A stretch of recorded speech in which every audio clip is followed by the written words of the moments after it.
నమస్తే, welcome to మనం TV. మనం ఉన్నది మన కోసం. నేను వలి.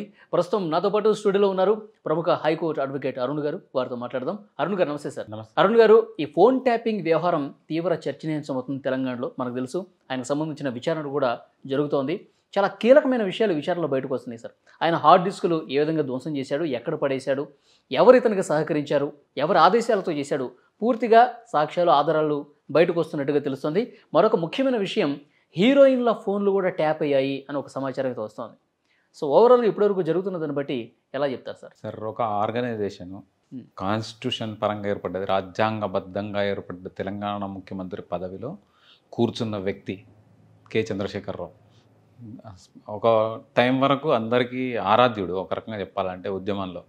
కానీ తర్వాత ఇంత నీచాన్ని కొడిగడతాడని ఎవరు ఊహించలేదు. పర్సనల్ మొబైల్స్ని స్క్రీన్ చేయడం, స్కాన్ చేయడం, ఇంటర్సెప్ట్ చేయడం, ఇవన్నీ కూడా దానికి ఒక అధికారిని, ఒక ఎస్ఐబిని వాడుకోవడం.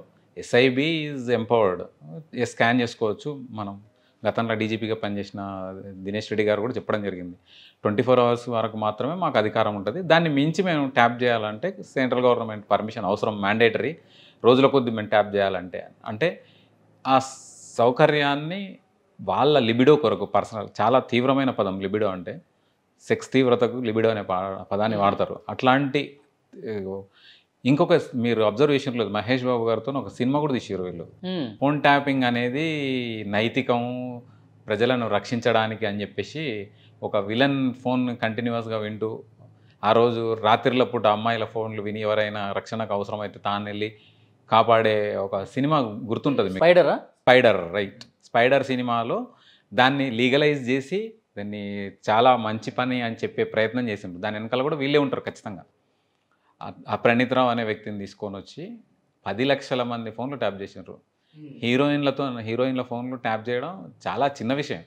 ఎందుకంటే వాళ్ళకుండే లిబిడోలో ఇదొక భాగం కదా. మనం కూడా చూసినాం, ఒక యంగ్ హీరో పెళ్లి పెటాకులు అయిపోయింది. తెలంగాణ బ్రాండ్ అంబాసిడర్గా ఆమెను తీసుకొని వచ్చి చేనేత బ్రాండ్ అంబాసిడర్గా ఒక హీరోయిన్ తీసుకొని వచ్చిన తర్వాత ఆమె వైవాహిక జీవితం కూడా నాశనం అయిపోయింది. అది ఎందుకైంది అనేది అందరికీ తెలుసు, ఓపెన్ సీక్రెట్ అది. ఇటువంటి నీచ సంస్కృతికి వీళ్ళు దిగజారుతారని ఏ రోజు కూడా ఎవరు కూడా, ఉద్యమకారులు ఎవరు కూడా ఊహించలేదు. ఒక ఉద్యమకారుడిగా మాకు ఆరాధ్యుడు, ఫ్యామిలీ మెంబర్గా భావించినాం కేసీఆర్ను. నా ఫోన్ కూడా వింటే, I'm part of additional advocate general office Telangana 2014 to 2018. Last 3 నెలలు నాకు ఒక సబ్జెక్టు కూడా ఇవ్వకుండా కూర్చోబెట్టారు. అంటే వాళ్ళకి అవసరం లేదు, ఇంకా ప్రజలతోనే, మనుషులతోనే అవసరం లేదు. ఫోన్ ట్యాపింగ్ ద్వారా ఎవరెవరు ఏమేం చేస్తున్నారు, ఎవరెవరు ఏమేం చూస్తున్నారు అనేది వాళ్ళు పూర్తి స్థాయిలో విన్నారు. నేను స్ట్రైట్గా చెప్తున్నా, ముఖ్యమంత్రి ఆఫీస్ నుంచి గోలీరావు అలియాస్ టానిక్రావు అలియాస్ జోగినిపల్లి సంతోష్రావు, వీడిని పట్టుకుని అరెస్ట్ చేసి జైల్లో పెడితేనే, కేసీఆర్ అనే వ్యక్తిని కూడా అరెస్ట్ చేసి జైల్లో పెడితేనే ఈ కేసుకు సంబంధించిన విషయాలన్నీ కూడా బయటకు వస్తాయి. అన్లెస్ ఇప్పుడు ప్రణీతరావు వ్యవహారానికి సంబంధించి ఈ సంతోష్రావు ఏంటి పాత్ర ఏంటి? సంతోష్రావుతో డైరెక్ట్ కమ్యూనికేషనే ఉంది. ఐ న్యూస్ను కొన్నాడు. ఐ న్యూస్లో కొని, ఐ న్యూస్లో ఒక సర్వర్ పెట్టి, పర్వతాపూర్లో వరంగల్ కొరకు ఎర్రబెల్లి దయాకర్ రావు అనే వ్యక్తి కొరకు అక్కడ ఒక సర్వర్ ఏర్పాటు చేసి, జిల్లాల్లో వార్ రూమ్లు ఏర్పాటు చేసి, తనకు అనుకూలంగా ఉన్న నాయకుల ఫోన్లను కూడా ట్యాప్ చేసి వాడేం మాట్లాడుతున్నాడు, వ్యతిరేకంగా ఉన్న వాళ్ళను ట్యాప్ చేసే అవకాశం ఉంటుంది. ప్రతిపక్ష పార్టీల నాయకులు అంటే ఓకే, వాళ్ళు ఏదో చేస్తున్నారు. కుంపలో ఉన్న ఫోన్లు కూడా ట్యాప్ చేశారు. సరే, చెత్తగాళ్ళు పెళ్ళాల ఫోన్లను కూడా, జోగినిపల్లి సంతోష్రావు అనే బ్రూటు వాడు పెళ్ళం ఫోన్ కూడా ట్యాప్ చేయించిండు. ఆమె ఎవరితో మాట్లాడుతుంది అనేది కాదు, ఎవరెవరు ఏమేం చేస్తున్నారు అనేది. ఒకటి పెళ్ళం ఫోన్ ఒకటి పెళ్ళాన్ని ఒక ఫోన్ ఒకటి ట్యాప్ చేయించి, ఇంత నీచ సంస్కృతి. ఇప్పుడు కెప్రోఫేగస్ ఎనిమల్స్ అంటారు వీళ్ళను. అంటే సొంతంగా వ్యర్థాలను, వేరే జీవులు వేసే వ్యర్థాలను, ఫీకల్ మ్యాటర్ను తిని బతికేదాన్ని కెప్రోఫేగస్ అంటారు. క్యాప్రోఫేగస్ ఎనిమల్ మెంటాలిటీ వీళ్ళది, చెత్తగాళ్ళది. అందరూ చాలా ఎక్కువగా ఊహించుకున్నారు. వీడు రాచరికం అనుకున్నాడు, వీడు నా సొంత రాజ్యం అనుకున్నాడు తెలంగాణ అని అనుకొని అందరి ఫోన్లు ట్యాప్ చేయించిండు. చుట్టూన్న కోడలు ఫోన్, కొడుకు ఫోను, తండ్రి ఫోను, కోడలి ఫోను, మామ, కొడుకు కోడలు ఏదైనా సంభాషణ చేసుకుంటుంటే, రహస్య సంభాషణ చేసుకుంటే వింటే వాడిని తండ్రి అని కూడా అన్నారు. కాండ్రించి నోట్లో ఉమ్మిస్తారు. తెలంగాణలో కావచ్చు, ఎవరైనా సభ్య సమాజంలో. సభ్య సమాజం అంటేనే అది. సభ్యత ఉంది అంటే కొడుకు కోడలు మాట్లాడుకుంటుంటే అది వాళ్ళ రహస్య సంభాషణ, దాన్ని వినకూడదు, ఇంగితం అంటారు దాన్ని. బిడ్డ అల్లుడు మాట్లాడుకుంటుంటే కూడా దూరంగా వెళ్ళిపోయే సంస్కృతి దాన్నే సభ్యత అంటారు. ఆ సభ్యతను మరిచి ప్రతి ఒక్కరి పర్సనల్ లైఫ్లోకి ఎంటర్ కావడం, వీళ్ళ అకౌంట్ల నెంబర్లన్నీ తీసుకున్నారు. పిన్ నెంబరు, పాన్ నెంబర్ కూడా తెలుసు వీళ్ళకు, పాన్ కార్డ్ నెంబర్ తెలుసు, అన్ని ట్యాగ్ అయి ఉంటాయి మన ఫోన్లో. ఒక బగ్ పంపిస్తారు వీడియో కాల్ ద్వారా. నల్లమూతి శ్రీధర్ గారు చెప్పడం జరిగింది, మనం చూసినాం, ఎక్స్పర్ట్. ఒక బగ్ పంపించేసేస్తారు. ఆ బగ్ అది అందులో ఇన్స్టాల్ అయిపోయి మీకు అప్పుడు ఆ బగ్ వచ్చినట్టు కూడా మనకు తెలియదండి. జస్ట్ ఒక మిస్డ్ కాల్ రూపంలో వచ్చి అది ఇన్స్టాల్ అయిపోతుంది. కంటిన్యూస్గా అంటే ఫారిన్ నుంచి తీసుకొచ్చారు ఎక్విప్మెంట్, సింగపూర్ నుంచి వచ్చారా, ఇజ్రాయెల్ నుంచి. అది ఏ సాఫ్ట్వేర్ వాడారు, అసలు ఎక్కడి నుంచి కొనుగోలు చేశారు, ఇవన్నీ బయటకు వస్తున్నాయి. ఖచ్చితంగా వస్తాయి, రేపో ఎల్లుండో వస్తాయి. వచ్చినప్పుడు అందరూ అనుకుంటున్నారు చాలా చిన్న సమస్యగా భావిస్తున్నారు. ఇది చాలా పెద్ద సమస్య. Cyber security, cyber threat, cyber నేరస్తులకు కూడా వీళ్ళు ఇన్ఫర్మేషన్ అమ్మింటారని నాకున్న ఇన్ఫర్మేషన్. కోటాను కోట్ల రూపాయలు సైబర్ ఫ్రాడ్ ద్వారా తెలంగాణలో నుంచి కాదు, దేశంలో ఉన్న ఫోన్లన్నీ వీడు వాడినప్పుడు దేశంలో ఉన్న నాయకుల ఫోన్లు విన్నారు. మీకు ఒక విషయం తెలుసో లేదో, తెలంగాణలో ఉన్న సర్ఫకాసి ల్యాండ్స్తో పాటు మహారాష్ట్ర 6 జిల్లాలు, కర్ణాటకలో 4 జిల్లాలు, తెలంగాణ డక్కన్ నుంచి విడిపోయి తెలంగాణ హైదరాబాద్ సంస్థానాన్ని విలీనం చేసేటప్పుడు దేశంలో 4 జిల్లాలను కర్ణాటకలో కలిపారు, 6 జిల్లాలను మహారాష్ట్రలో కలిపితే అక్కడ కూడా సర్ఫకసీ ల్యాండ్స్ ఉన్నాయి నిజాంకు సంబంధించిన. ఆ ల్యాండ్స్ని చెరబట్టడానికి అక్కడ ఉన్న కర్ణాటక గవర్నమెంట్తో, ఇక్కడ ఉన్న మహారాష్ట్ర గవర్నమెంట్తో అంటకాగి మంత్రులకు ఆశ చూపి ఆ ల్యాండ్స్ కూడా వీళ్ళు కొట్టేయడం జరిగింది. మహారాష్ట్రలో పీక్లో ట్రాన్స్ఫర్ జరిగే సమయంలో గవర్నమెంట్ చేంజ్ అయ్యి ఉద్ధవ్ ఠాక్రేని దింపేసి షిండే రావడం జరిగింది. అందుకే షిండే సహకరించినందుకు షిండేని ఎన్ని రకాలుగా అవమానించిండో మనం విన్నాం. ప్రతి ఒక్కరిని నువ్వు ఏక్నాథ్ షిండేగా మారుతావు, నువ్వు ఏక్నాథ్ షిండేవురా అని అసహ్యంగా మాట్లాడిండు కదా. దాని అర్థం అదే. అక్కడ తన పప్పులు ఉడకలేదు. ఇంకా షిండే వచ్చిన తర్వాత తన దుకాణం బంద్ అయిపోయింది. ఆబ్వియస్గా ఆమె అరెస్ట్ అయిన తర్వాత 2 శాఖలు కూడా రద్దు అయిపోయినాయి. మరి ఒరిస్సాకి ఎందుకు టీఆర్ఎస్ శాఖను ఏర్పాటు చేయలేదు, తమిళనాడులో ఎందుకు ఏర్పాటు చేయలేదు, కేరళలో ఎందుకు ఏర్పాటు చేయలేదు? కేవలం ఈ సర్ఫకసీ ల్యాండ్స్ ఉన్న చోట వాటిని మంత్రులతో అధికారులతో కలిసి కొట్టేయడానికి చేసిన ప్రయత్నం ఇదంతే. ఎంతసేపు తన సంపాదన, తన ఆదాయం, తన భూములు, తన ఫామ్ హౌస్, ఇదే తప్ప ఈ వ్యక్తి తెలంగాణ కొరకు చేసింది లేదు. 10 సంవత్సరాల్లో మొత్తం దండుకోవడం, దోచుకోవడం, దాచుకోవడం. సార్, ఇప్పుడు ఈ కేసులో నెక్స్ట్ విచారణ ఎదుర్కోబోయేది ఎవరు? ఇప్పుడు ఎవరు ఆదేశాలతోనే చేసుంటారు. ప్రణీత్రావు ఆయన సొంతంగా ఆయన ఒక్కడే ఆయన ప్రయోజనాల కోసం చేయలేదు. పైన ఉన్న వాళ్ళు అగ్రనాయకులు ఎవరో ఆదేశాలు ఇచ్చారు. ఆ పేర్లు ఎప్పుడు బయటకు వచ్చే అవకాశం ఉంది? వాళ్ళ విచారణ. ఆయన ప్రయోజనాలు లేవనేది నేను ఒప్పుకోను. ఆడి ప్రయోజనాలు ఉన్నాయి. వాడు కోటాను కోట్ల రూపాయలు మూటగట్టిండు. హైకోర్టులో ఇంకో సంతోష్రావు వాడు ఉన్నాడు, శ్రీపతి సంతోష్రావు. వీడు AGP, GP, special GP, additional advocate general ఆఫీస్లో అంచెలంచెలుగా ఎదిగి CS-14 అని నిజాంకు సంబంధించిన సూట్లు ఉన్నాయి, ఒరిజినల్ సూట్లు. దాంట్లో కూడా వీడు ఫీజు తీసుకున్నాడు. దాంట్లో గవర్నమెంట్కి సంబంధమే లేదు. వీళ్ళంతా కూడా లక్షల రూపాయలు, ప్రణీత్రావుకు సంబంధించిన కోటాను కోట్ల రూపాయలు ఈ సంతోష్రావు అనే పేరు మీద ఉన్నాయి. ఇప్పుడు వీడి నెల కిరాయి, ఈరోజు కిరాయి కట్టలేని స్థితి నుంచి 2014 జూలై 23 మా అపాయింట్మెంట్లు, ఆ రోజు ఇంటి కిరాయి కట్టలేని స్థాయి సంతోష్రావుది, శ్రీపతి సంతోష్రావు అనేటోడిది. ఈరోజు 1,50,00,000 రూపాయల రెంటల్ ఇన్కమ్ ఉంది వాడికి. ఎక్కడికి వెళ్ళి ఉందంటే ఈ ప్రణీత్రావు వాడు కలిసి హైకోర్టు జడ్జిల ఫోన్లను కూడా వీళ్ళు ట్యాప్ చేసారు. ఖచ్చితంగా హైకోర్టులో ఉన్న న్యాయాధికారులవి, న్యాయమూర్తులవి, అడ్వకేట్లవి వీడు ఫోన్ ట్యాప్ చేయించి తద్వారా లాభపడ్డారు. Ultimate beneficiary is KCR only.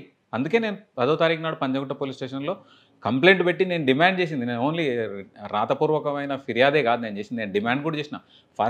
Fourth with arrest కేసీఆర్ని అరెస్ట్. అల్టిమేట్ బెనిఫిషరీ ఎవరు? పార్టీ లాభపడ్డది ఎవరు? కేసీఆరే కదా. కేసీఆర్ కింద సంతోష్రావు గారు, జోగినిపల్లి సంతోష్రావు గారు, హైకోర్టులో శ్రీపతి సంతోష్రావు గారు, అంత రావులే. రావు మొత్తం రావుల. ఈ ఫోన్ ట్యాపింగ్ ఇదంతా ఐటీ పరిధిలోకి వస్తుంది సార్, ఐటీ శాఖ, ఇన్ఫర్మేషన్ టెక్నాలజీకి మరి కేటీఆర్కి సంబంధం ఉంటుంది కదా. అదే కదా, అందుకే వెళ్ళింది, జర్మనీలోకి వెళ్ళింది, ఎక్విప్మెంట్ కొనుక్కొచ్చింది. వాడు కూడా ఉన్నాడు దొంగ. ఆ పేడిమూతి తారక రామారావును కూడా లోపలేయాల్సిందే. వేసి 4 సరిస్తే మాత్రమే బయటికి వస్తాయి తప్ప నేను అనాల్సిన అవసరం లేదు. ఎందుకంటే నాకు నా పర్సనల్ మొబైల్ని కూడా ట్యాప్ చేసినప్పుడు నాకెందుకు గౌరవం ఉంటుందండి. సార్, ఇప్పుడు అడవుల్లో పడేసాడు హార్డ్ డిస్కులు, అవి కొంచెం రిట్రీవ్ చేయడం కష్టం అంటున్నారు. పూర్తి సమాచారం రాకపోతే ఇవన్నీ బయటకు వస్తాయి. ఇప్పుడు లాభపడ్డోళ్ళు ఎవరెవరికి ఫోన్లు ఇచ్చిండ్రు? నమస్తే తెలంగాణ ఓనరు 100 ఫోన్ నెంబర్లు ఇచ్చింది అంటున్నారు.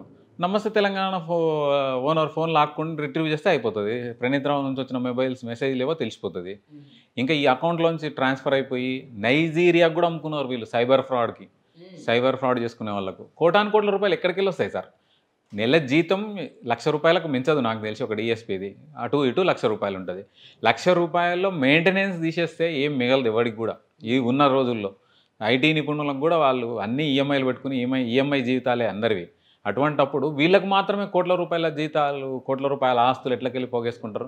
నెల కిరాయి కట్టలేని స్థాయి నుంచి ₹1,50,00,000 కిరాయిలు సంపాదించుకునే కమర్షియల్ బిల్డింగ్లను సొంతం చేసుకుంటే ఎట్లకెళ్ళి వస్తాయి డబ్బులు? ఎక్కడికెళ్ళి వస్తాయి?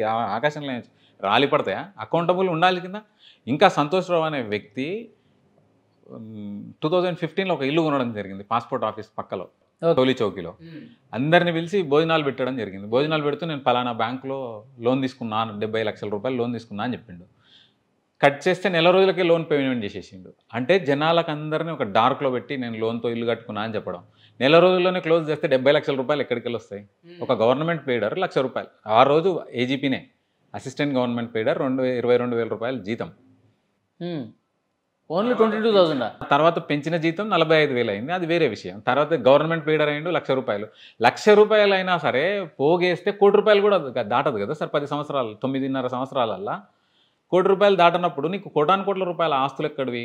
I'm requesting vigilance high court to initiate investigation against this stupid guy Santosh Rao, Sripathi Santosh Rao, so called government pleader, special government pleader, erstwhile AGP, associate of additional advocate general. ఈ తతంగం అంతా బయటికి రావాలి. జీవోలతోన CS-14లో వీళ్ళకి డబ్బులు ఎట్లా వెళ్ళిస్తారు?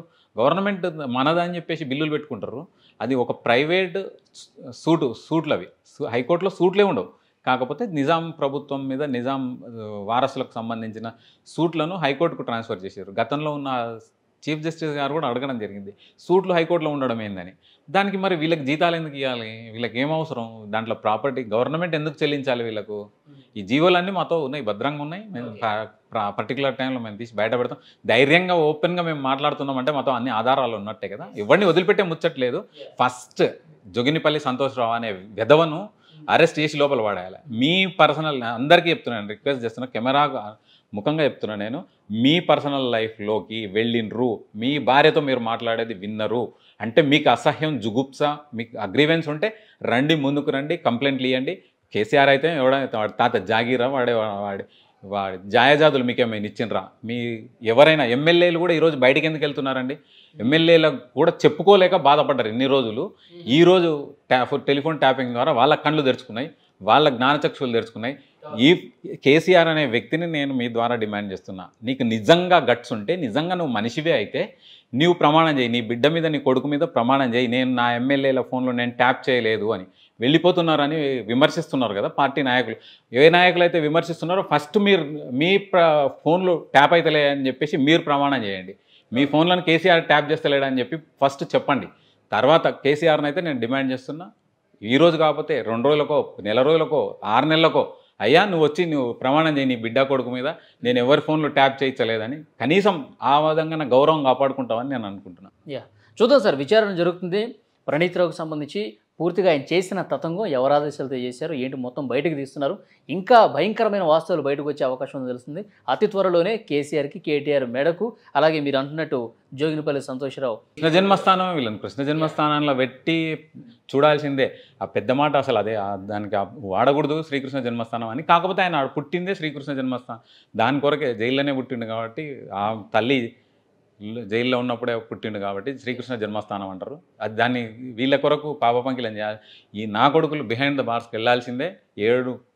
1 నుంచి 7 లెక్క పెట్టుకుంటూ జీవితం అంతా, మిగిలిన జీవితం అంతా అక్కడనే మగ్గిపోవాలని నేను కోరుకుంటున్నాను. చూద్దాం సార్, ఎలాంటి వాస్తవాలు వస్తాయో చూద్దాం. Thank you very much Arun గారు.